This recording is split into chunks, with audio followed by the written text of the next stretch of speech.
high tides, testing, testing, and more testing. But we all have to be healthy to test, so let's find out about healthcare in our country. President Donald Trump was elected on a promise to repeal and replace Obamacare. Mr. Trump signed an executive order to begin unpicking Mr. Obama's scheme on the day of his inauguration.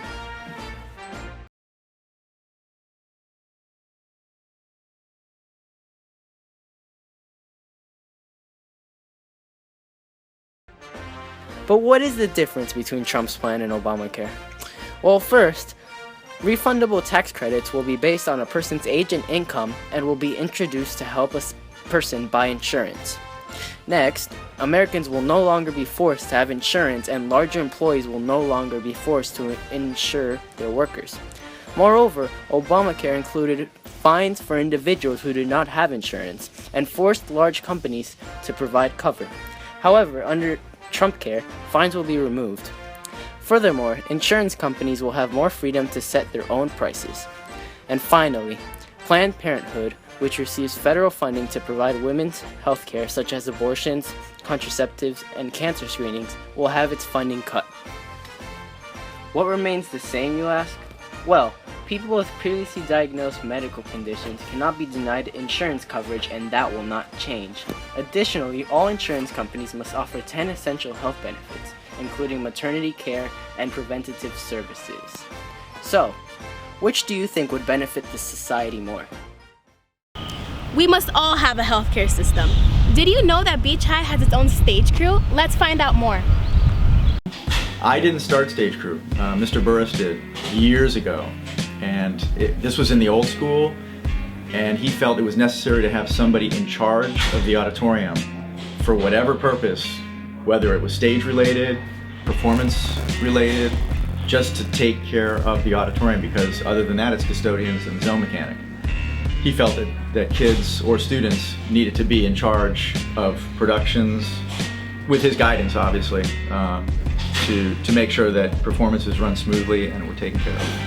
And so when he retired, actually before he retired, I was already kind of groomed for taking over the stage crew, and I've been doing it for 6-7 years now. So we moved in here in January, I believe January of 2008, or just the end of 2007.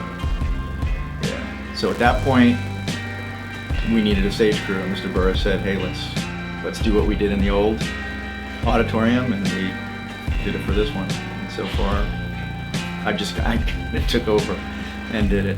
Yeah. I started doing stage crew this year.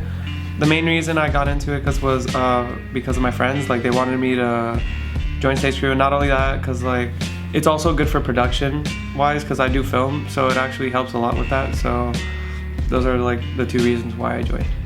I started doing stage crew my sophomore year, which is about 3 years ago. I started stage crew last year because I had an interest in it from years before. I joined stage crew at the beginning of last year. I don't really know why I joined. I just needed something to do, for school and stuff. So I ended up really liking it, and yeah. I started some point last year, and it was because some of my friends that were my ride home were just like, you have to do stage crew.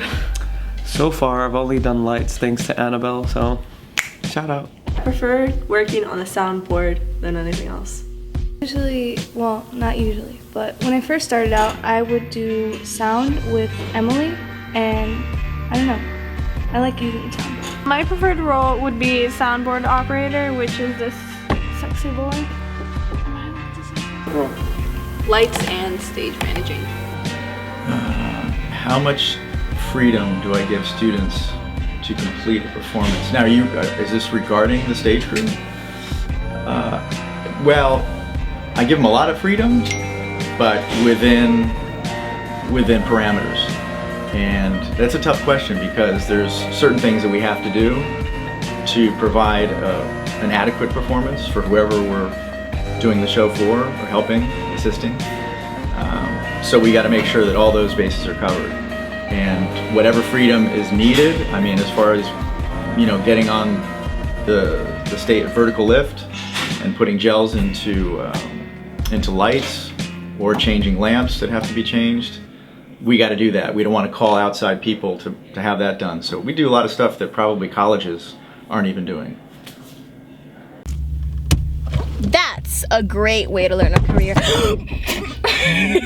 Speaking of careers, some people have more than one career. Who could that be? Get Out is a 2017 American comedy and horror film written, produced, and directed by Jordan Peele in his directorial debut. The film stars Daniel Kaluuya, Allison Williams, Bradley Whitford, Caleb Landry Jones, Keith Steinfeld, and Catherine Keener. It follows an interracial couple who visits the estate of the girlfriend's parents. The film marks a genre shift for Jordan Peele as he has traditionally worked in comedy.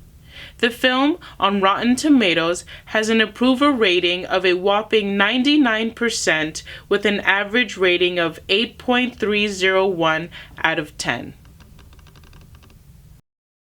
Sounds like a fun film. Another cool thing to check out this weekend is the Locals Festival. High tides. Come to Locals Festivals at Bayshore Marketplace. Locals Festival is on Sunday, April 2nd from 10:30 a.m. to 9:30 p.m. Locals Festival is celebrating its 30th birthday. Locals Festival by Chef James is a festival that celebrates Miami's diversity and culture. The festival has concerts, foods, fashion shows, boat rides, a sports zone, free giveaways, a juice zone, and finally, short film screening and art exhibits that some of our own High Tides have produced. For more information and tickets, please see Miss Pierce in room 330 or show up with your student ID. High Tides, have fun. High Tides, there is so much to see and do this weekend. So go have fun, High Tides.